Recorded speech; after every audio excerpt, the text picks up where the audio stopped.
Ladies and gentlemen, by October, before November 3rd, before the election, Amy Coney Barrett will be confirmed as President Trump's third Supreme Court justice.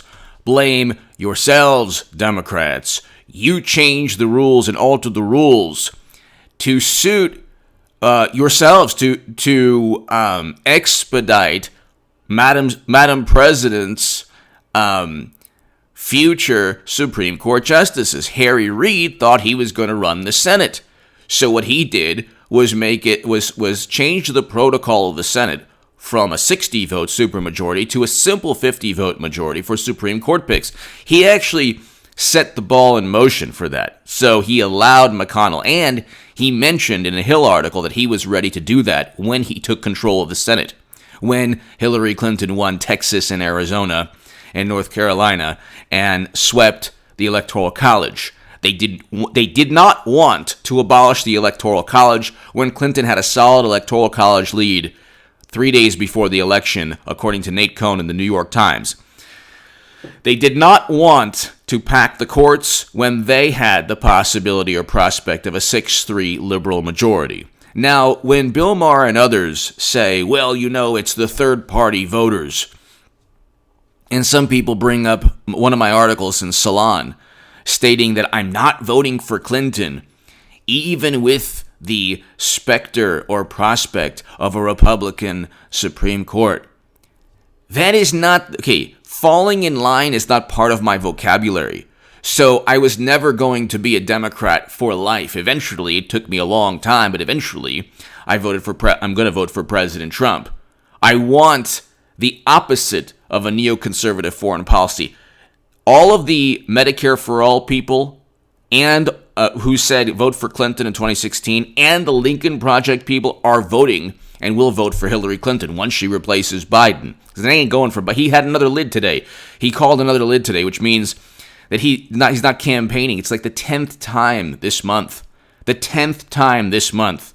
And it's 2 months before the election. And according to Politico, the Electoral College, the way it works, Clinton can come in a week before, and all of Biden's votes will go to Clinton. That's according to Politico in 2016, when they were thinking of replacing Madam Secretary after the scare in September. But anyway, be here November 2nd, 3rd, 4th, and 5th. Be here every day.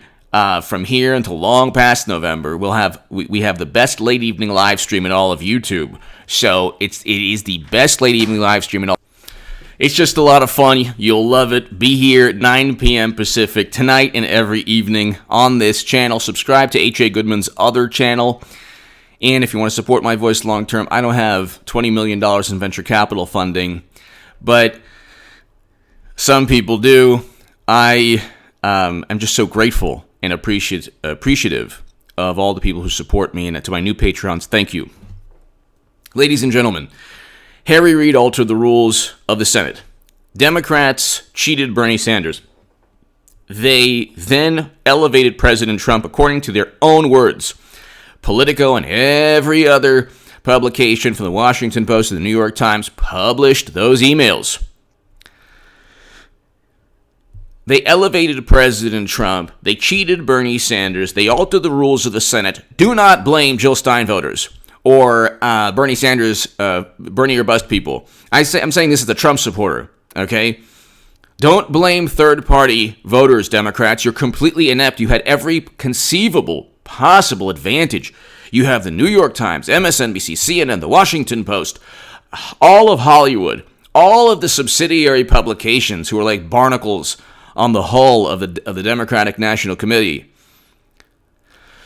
They all worship the Democratic Party, and they hold with utter disdain anyone who doesn't fall in line. It is your fault. You did this to yourself. Now, I received a death threat when I was on the left. I appreciate the Second Amendment more than ever. I have 3 Supreme Court justices in a 6-3 majority Republican Supreme Court that will protect the Second Amendment. Democrats are completely irrational and illogical all the time. They want to do away with law enforcement and do away with the Second Amendment. Think about that. They want social workers to prevent violent crime, while at the same time making it as difficult as possible for law-abiding citizens to protect themselves and their families with firearms. This is the genius of the Democratic Party. Then when they lose elections, they say, well, why did we lose? Why did we lose? Well, because you're dismantling and tearing apart your cities real time. Do you think people of all backgrounds look at this and say that's okay? They did a poll recently. You want to talk about how racist Democrats are. Democrats truly feel, especially the white, wonderful, liberal Democrats, the morally superior Democrats who are completely oblivious to logic and reason. They think that, the average Democrat thinks that, well, people of color are happy with this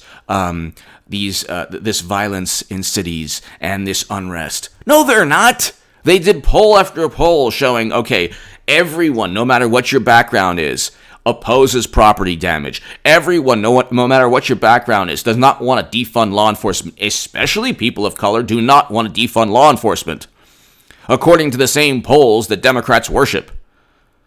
But see, you're talking about, like, the true racists are within the Democratic Party. They don't look at the world in the same way as everyone else looks at the world. That's why they lose elections. And don't bring up the House because they lost the Senate. Republicans gained even more in the Senate, which I said they would. And that is the reason we have the third Supreme Court nominee. And they won the House mainly because of the Mueller probe and promises of Medicare for all, which they will never pass through the House. Why haven't they passed a Medicare for all bill? Why haven't they passed Green New Deal legislation, not a resolution? Because they're not serious about the climate change rhetoric. They'll scream and yell at the top of their lungs that the earth is going to end. And this is an important issue. Climate change is an important issue. What's unimportant and what is complete propaganda is the daily hysterical ranting and raving of Democrats on that issue and every other issue, because the rhetoric never correlates with their actions or their policies. So where is the Green New Deal legislation? Vox came out with an article. Oh, this is the first climate change bill in a decade. A decade? Well, we only have, 11 years according to the UN. So where is the Green New Deal legislation? The actual, all of those wonderful ideas that would definitely lose the Rust Belt states within the Green New Deal. Why aren't they talking about that now? Oh, that's right. It's too close to the election because they were lying. The biggest liars, like Trump does not lie compared to Democrats. They've just convinced themselves because they're so used to Clinton lying. That's why they wrote in the New York Times why Clinton has to be two-faced. That's literally an article. But they've convinced themselves that Trump's the big liar and they tell the truth. No, they lie more than anyone else. They lie about the They lied about Trump Russia. He never worked with Russia. There was never even a suspicion. There's never even reason to be suspicious of President Trump because everything was purchased by Clinton and the Democrats. The Steele dossier was purchased. CrowdStrike was literally paid money and outsourced to say something that it had no evidence to say, which they confirmed in Congress. And now we're finding out that the dossier was actually a threat to national security, riddled with Russian disinformation. What they did, utilizing Russia as the reason they lost the election, is the most xenophobic. You're talking about demagogues. Trump is not a demagogue. He made one crude statement in 2015, and that's it. And then if he goes after specific politicians, he's not going after everyone of their background. So, presumably, when Dianne Feinstein and Democrats go after Amy Coney Barrett, they're not going to go after every Catholic in the country, although that's what it's going to seem like.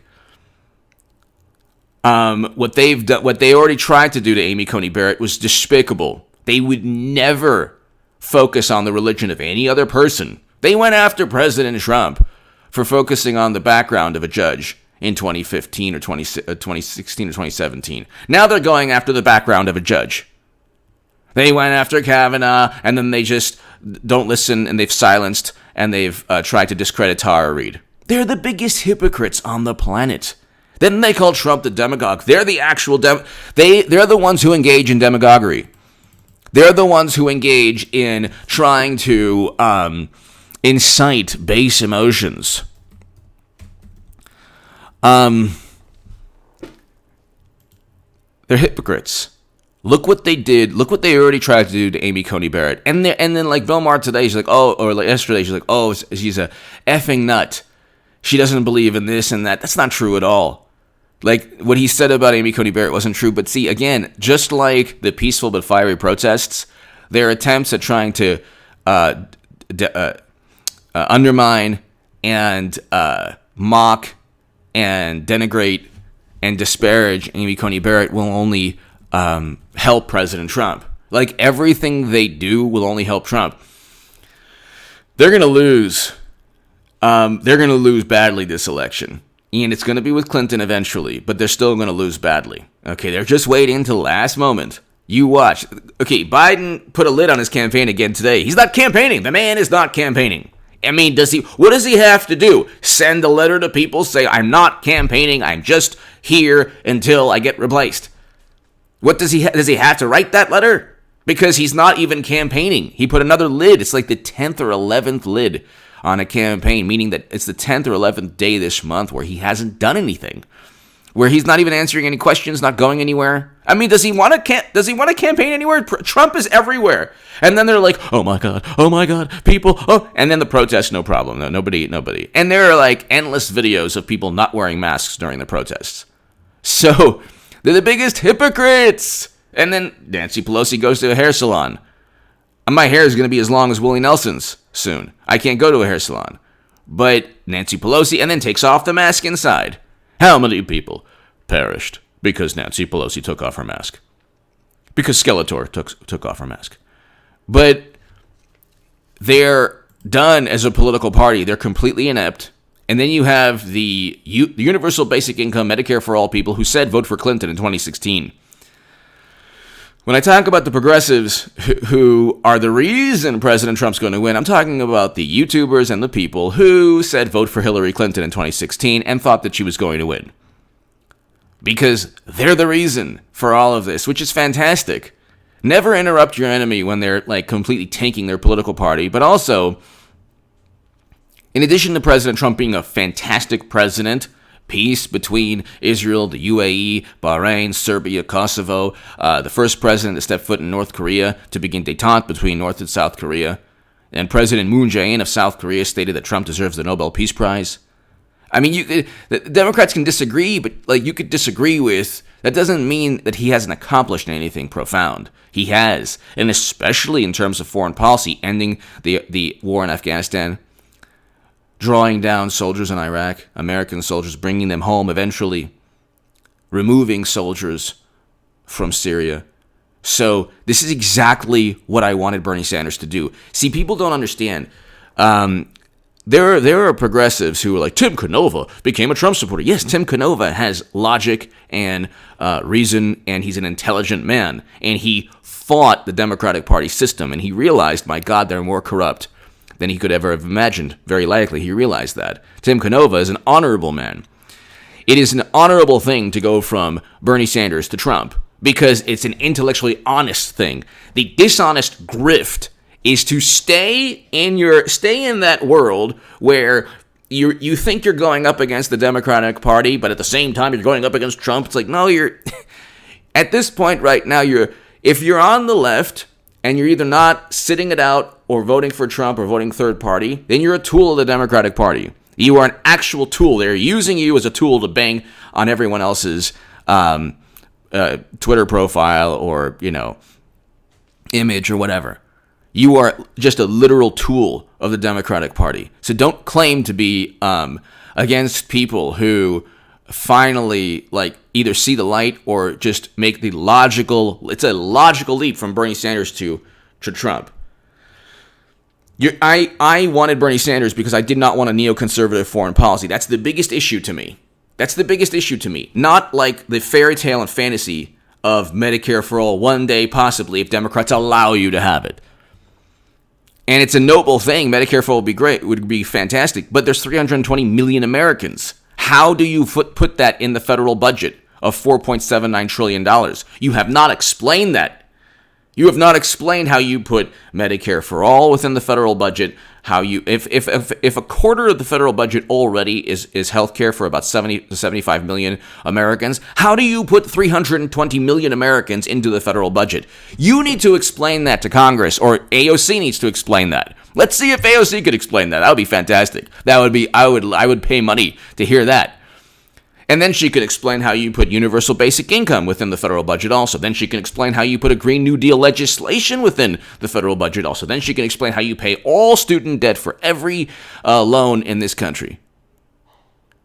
Which, by the way, is a million times more feasible than Medicare for all, but they haven't even passed that. They can't pass anything they even want. So they're going to pack the courts, and they're going to do away with the Electoral College. These people are like a bunch of maniacal, ranting, and raving imbeciles. Like, we're going to do this and that, and this and that. It's like a person who has no money saying, I'm going to be a billionaire tomorrow. No, you're not.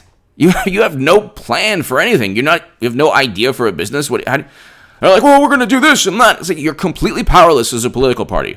You serve as a cyber bullying, a cyber realm where you just bully people.